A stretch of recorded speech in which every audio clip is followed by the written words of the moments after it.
Halo semuanya, perkenalkan nama saya Sera Argorianda, bisa dipanggil dengan Sera. Saya kelahiran asli kota Solo tahun 1987 dan di Selatvin saya selaku owner untuk generasi kedua. Untuk Selatvin ini sendiri, untuk resepnya saya mendapatkan dari generasi pertama, yaitu dari mama saya dan juga almarhum ayah saya yang pada kala itu tahun 2008 melihat market Selat Solo ini sebenarnya luas, tetapi mungkin belum banyak orang yang tahu karena pada kala itu Selat Solo umumnya hanya bisa kita jumpai di pernikahan adat kota Solo. Sehingga orang tua saya memiliki misi, bagaimana ya caranya Selat Solo ini bisa dikenal masyarakat lebih luas. Maka dibuatlah Selatvins ini dengan tentunya strategi harga yang terjangkau, dengan porsi yang lebih besar, dan semua lapisan masyarakat bisa menikmati Selat Solo di Vinselat. Selat Solo ini 4 sehat, 5 sempurna. Ada karbohidratnya, yaitu kentang, protein, ada daging, dan juga telur.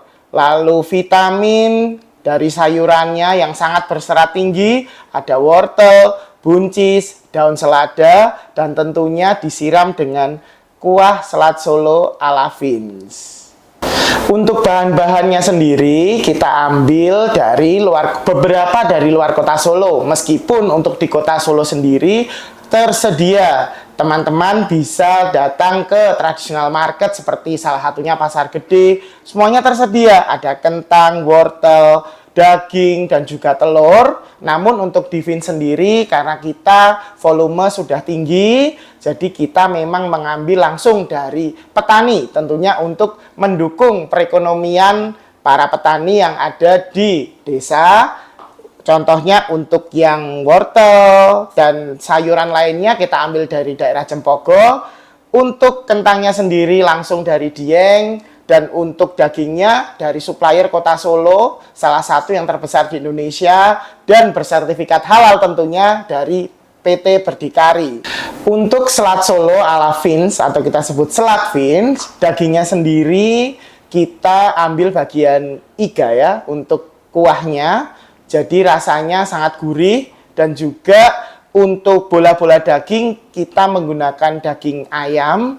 Kita prefer yang bersertifikat halal, jadi kita ambil dari supplier PT Berdikari yang sudah memiliki sertifikat tersebut. Jadi bisa dinikmati untuk masyarakat yang luas tanpa perlu khawatir karena di Selatvin itu halal tentunya. Untuk pembuatan dari Selatvins ini sendiri tentunya paling khusus itu dari kuahnya.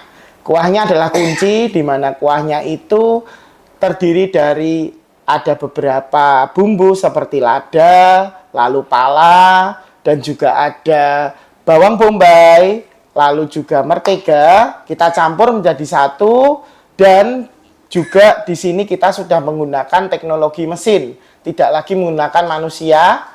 Semua kita campur jadi satu dan dibentuk menjadi pasta frozen, sehingga bagian produksi tinggal mencampur dengan air sesuai takaran.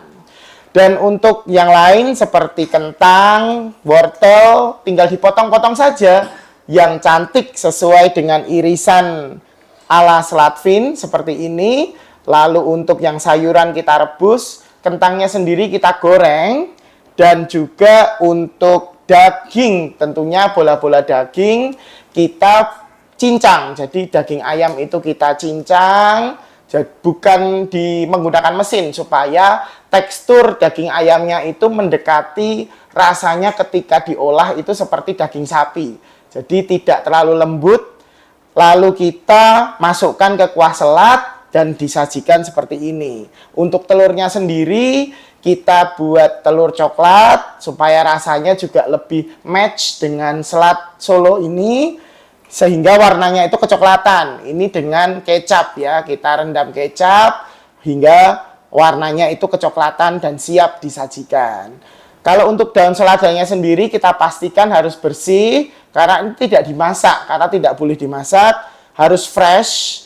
Dan untuk yang timun kita potong-potong, lalu kita jadikan ini seperti acar saja sebagai kondimen pelengkap dan sesuai selera. Jika teman-teman suka rasa yang lebih strong, bisa dicampur dengan kuahnya ketika makan. Jadi teman-teman ini termasuk yang diaduk atau yang dimakan langsung. Monggo silahkan sesuai selera.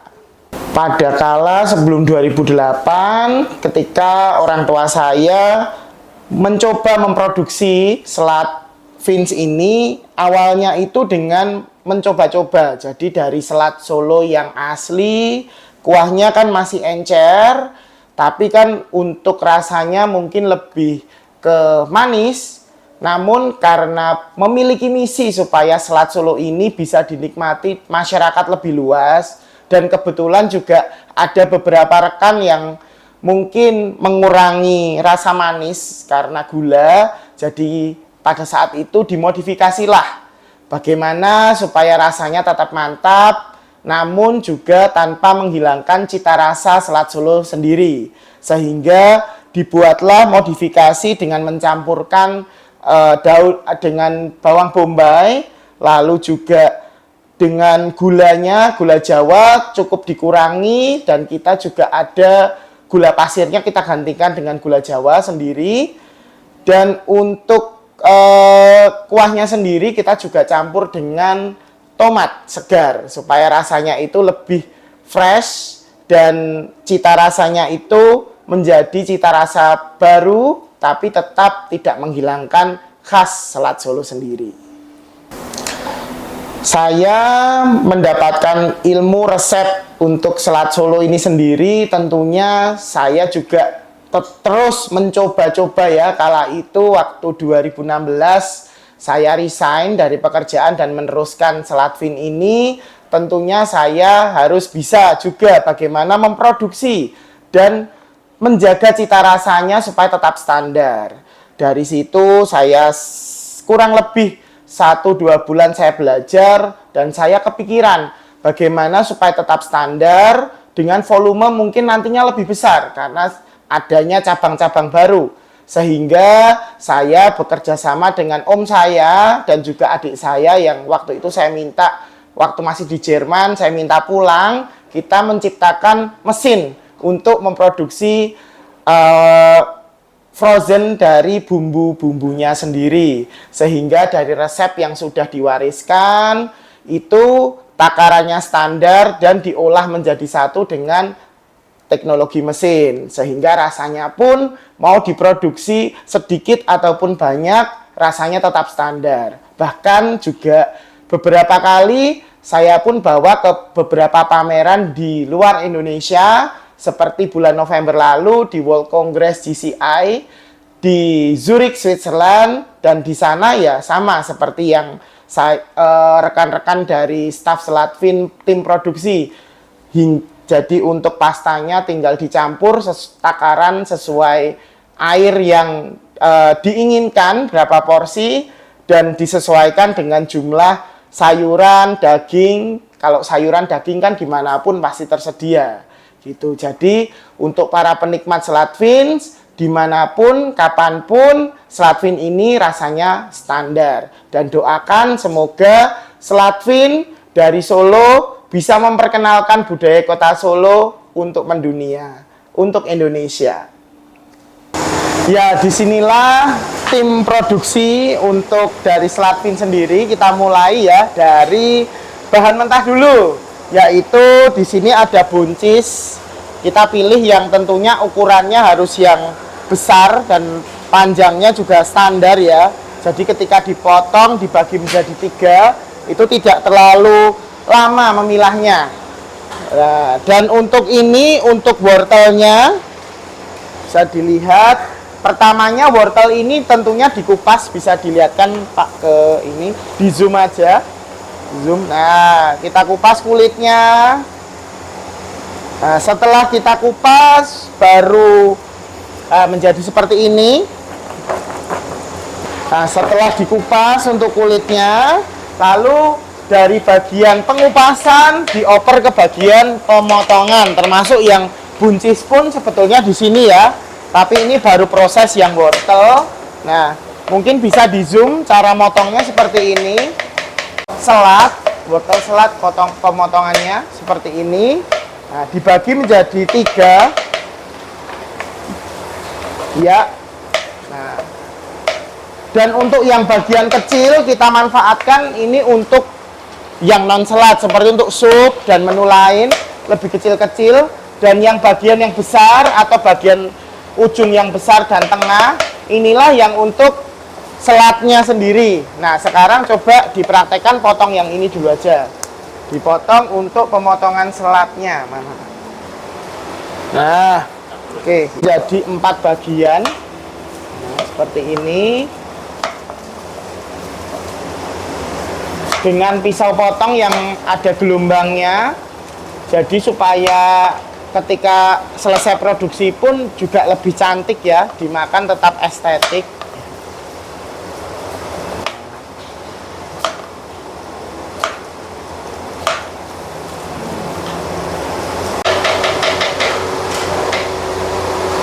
Oh, harus kamu.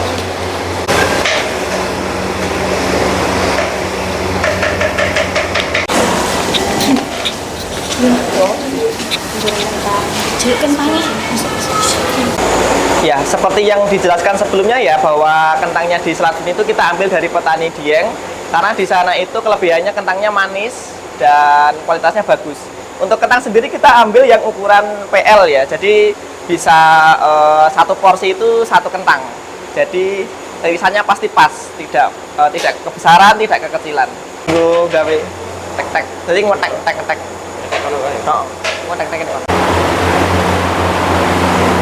Lagi gue syuting. Ntar ya. Tidak mau. Dua ya. Penjelasannya.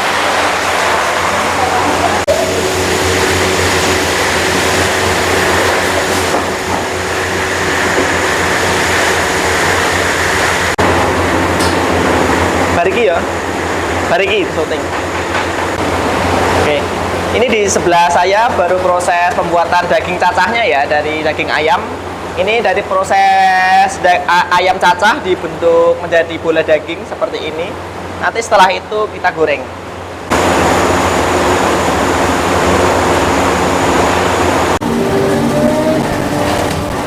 Goreng aku nasi atau Kamu jangan ngenyak ya. Wes.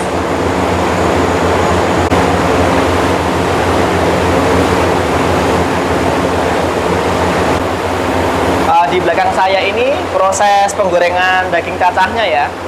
Untuk penggorengnya sekitar 7-8 menit. Ya, seperti ini kita menggunakan minyak yang baru.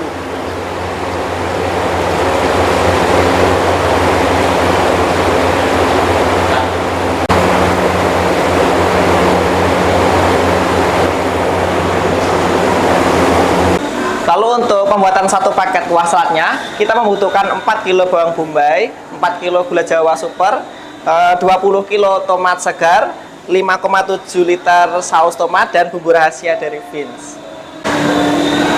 Tapi itu yang bumbu yang itu di toples itu ditaker itu satu toplesnya untuk 125 porsi. Betul, yang di situ tercantum, ya. Kan satu paketnya 250, jadi 2. Pak Del Monte.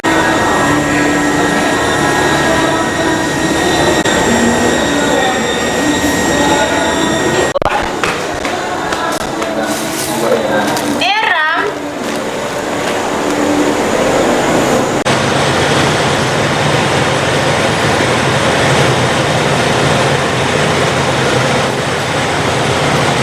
Baik, di sini adalah di balik layar sebelum Selat Solo disajikan ke customer ya. Jadi untuk perataan Selat Solo, satu piringnya itu kondimennya ada daun selada, timun, mustard, sama untuk sayurannya ada kentang, wortel, buncis. Dan untuk proteinnya kita ada telur dan juga daging.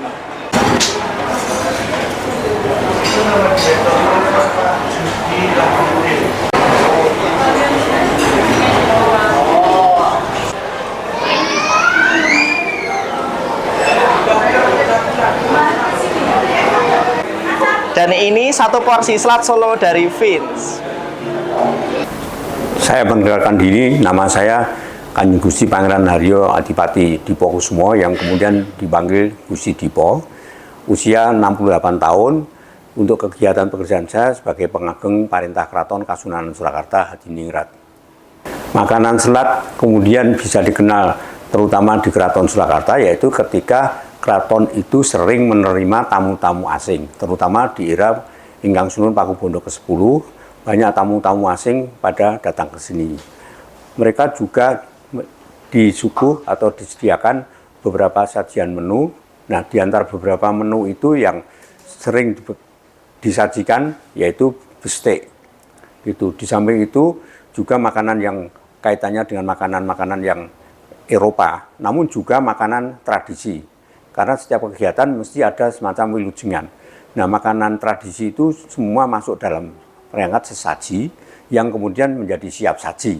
Namun untuk selat sendiri di dalam rangkaian itu tidak terdapat kegiatan atau rangkaian komponen di makanan sesaji itu. Jadi selat memang sesuatu yang benar-benar kemasan baru.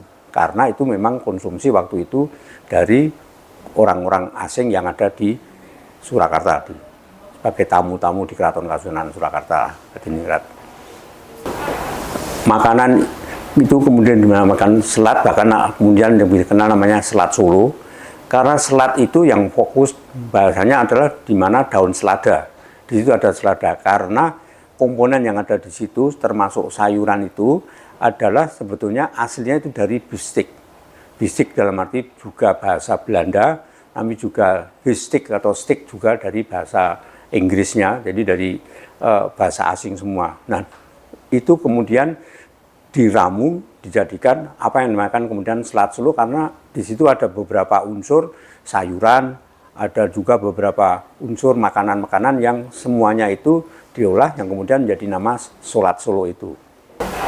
Dari bahan-bahan yang kemudian menjadi selat Solo ini semuanya kita harus menyadari bahwa ini semua didatangkan dari berbagai wilayah negara di seluruh dunia. Dari Amerika Latin, dari Asia, mungkin juga dari India, yang intinya bahwa makanan-makanan itu kemudian menghasilkan suatu kreativitas, adaptasi, inovatif, sehingga muncul yang namanya selat Solo. Nah, komponen yang ada dalam hal ini bahannya, itu secara filosofi kalau di makanan yang untuk sesaji, kemudian siap saji itu mesti ada 3 hal. Satu, yaitu yang berkaitan dengan polo kependem. Polo kependem yang di makanan selat itu misalnya wortel, kemudian juga kentang. Makna daripada pengertian polo kependem adalah bahwa manusia hidup itu harus mengerti, memahami asal-usulnya. Atau orang dalam bahasa Jawa disebutkan sangkan paraning dumadi.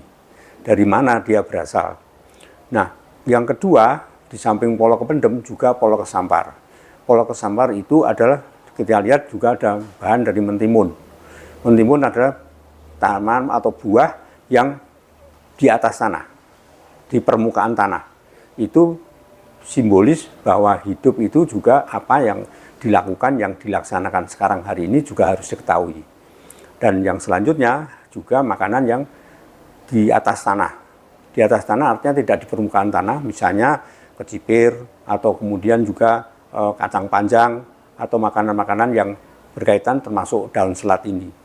Itu semua pengertiannya adalah juga bagaimana hidup yang akan datang.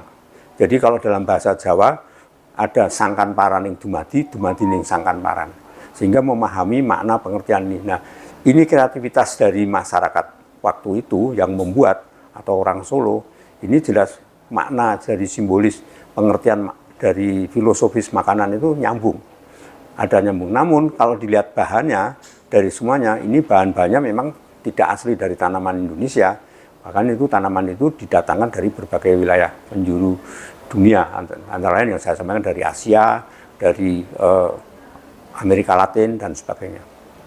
Bahwa makna pengertian yang terkandung di dalam makanan selat Solo yang terdiri dari polo kependem, polo kesampar dan polo gemantung itu, ternyata dalam kehidupan sosial ada beberapa menu makanan yang dipergunakan hanya waktu-waktu tertentu. Misalnya orang punya hajat, punya kegiatan-kegiatan menikah, perkawinan, mantu dalam hal ini, misalnya itu adalah menjadi makanan yang siap untuk dijadikan suatu daya tarik makanan yang di Kota Solo. Bahkan tagline dari gastronomi atau kuliner di Kota Solo ada 4S. Satu, yaitu mengenai pagi makan soto, siang makan sate, sore makan selat, gitu. Nah, itu makanan-makanan yang malamnya makan nasi liwet, gitu. Nah, itu semua sebenarnya ini rangkaian daripada harapan untuk bagaimana Kota Solo ini memiliki nilai budaya yang dibentuk dalam bentuk rangkuman makna nilai yang dalam selat itu, dan dalam nilai ekonominya, karena nilai budaya tentu saja berdasarkan akulturasi budaya, juga mengadaptasi dari berbagai makanan. Kemudian jelas ini ada unsur kolaborasi dan komodifikasi, karena nilai ini menjadi nilai ekonomi, sehingga sekarang kegiatan-kegiatan untuk makan selat itu tidak hanya pada saat upacara-upacara perkawinan resmi. Setiap hari, setiap saat makanan itu di berbagai wilayah di Kota Surakarta sudah tersedia dari berbagai tempat rumah makan dan sebagainya. Kalau ditilik dari masa tahun ketika era Pakubuwono ke-10 sampai sekarang, itu berarti sudah lebih dari 200 tahun. Artinya bahwa makanan-makanan yang itu berkelanjutan karena juga diminati oleh masyarakat. Yang kedua, bahan-bahan yang tersedia disajikan itu mudah di masyarakat, di dalam hal ini di pasar-pasar. Nah, karena menu makanan yang namanya selat Solo ini kemudian banyak yang juga menjadi makanan favorit, maka untuk mengembangkan dalam hal ini membuat secara nilai ekonominya bisa berguna, bermanfaat kepada masyarakat, itu kita lihat menampak bahwa yang memiliki usaha selat Solo itu di Kota Solo ada beberapa tempat. Itu salah satu bukti bahwa selat itu memiliki nilai ekonomi dan bisa berkembang dalam kehidupan masyarakat. Sekarang kita menginjak ternyata di dalam masyarakat itu juga di restoran-restoran atau di rumah makan jenis-jenis makanan selat bisa ditemukan, terutama dalam hal ini bentuknya dari kita lihat daging. Ada yang bulat-bulat seperti ini, ada yang potongan.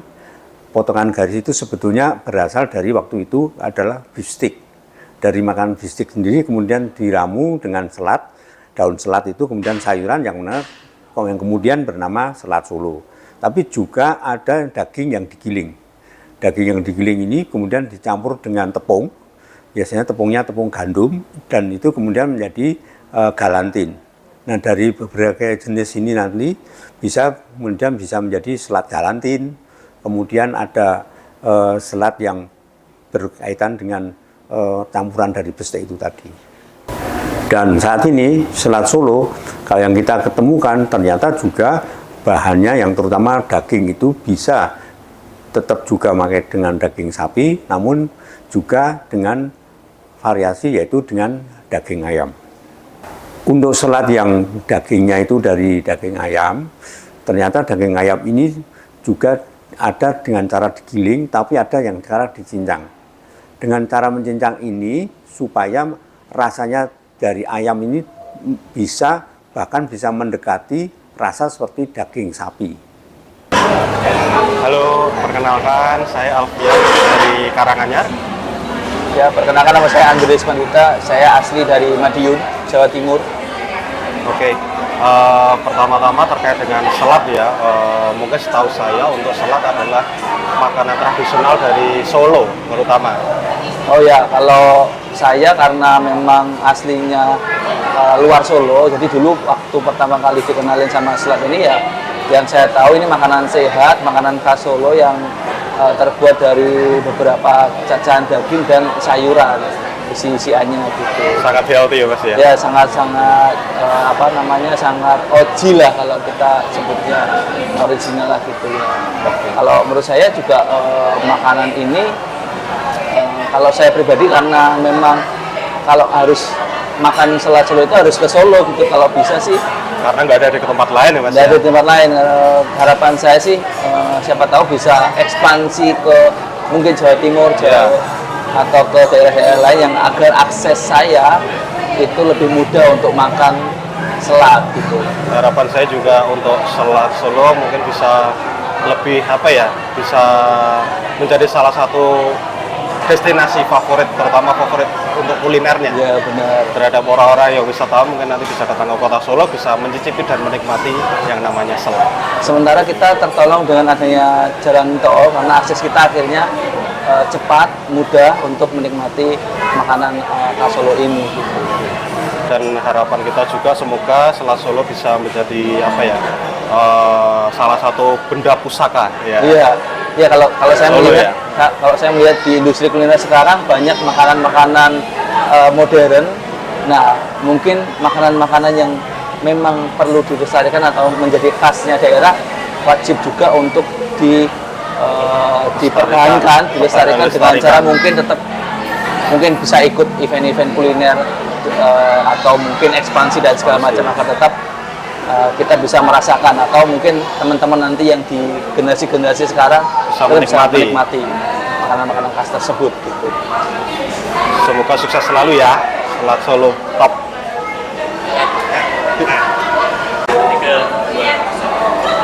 Ya, harapan kita Selat Solo bisa menjadi salah satu warisan budaya tak benda ya, terutama di kota Solo gitu ya, Mas Andre ya. Ya, saya juga mendukung dan support agar Selat Fin bisa menjadi warisan budaya tak benda Indonesia untuk kota Solo.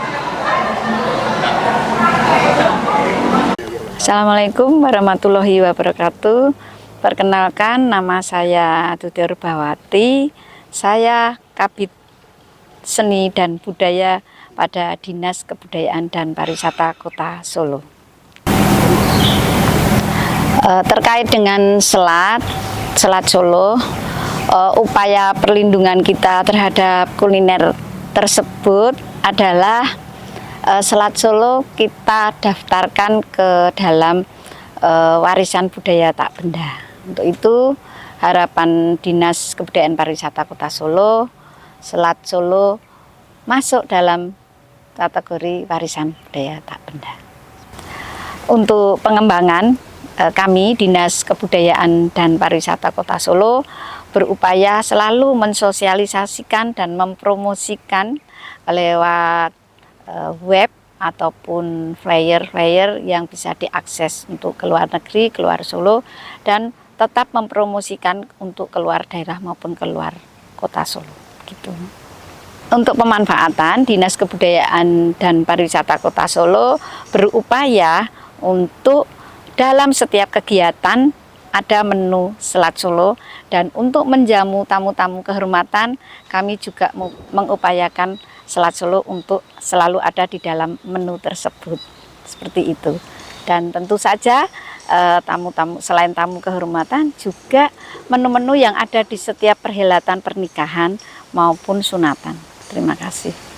Untuk pembinaan, upaya yang kami lakukan adalah selalu memberikan sosialisasi di dalam sebuah workshop, kemudian memberikan mereka kesempatan pada gere-gere di setiap event-event, dan UMKM kuliner itu selalu ada menu Selat Solo. Rencana aksi yang akan kami lakukan terhadap Selat Solo, yakni kami ingin membawa Selat Solo selain ke luar negeri juga ke kota-kota lain yang belum pernah mengenal Selat Solo. Untuk itu kami tetap berupaya Selat Solo menjadikan menu khusus dan menu andalan di dalam sebuah jamuan dan perhelatan. Kami, pemerintah Kota Surakarta, Dinas Kebudayaan dan Pariwisata Kota Surakarta mendukung penuh Selat Solo untuk masuk dalam warisan budaya tak benda Indonesia. Terima kasih dan mohon doanya.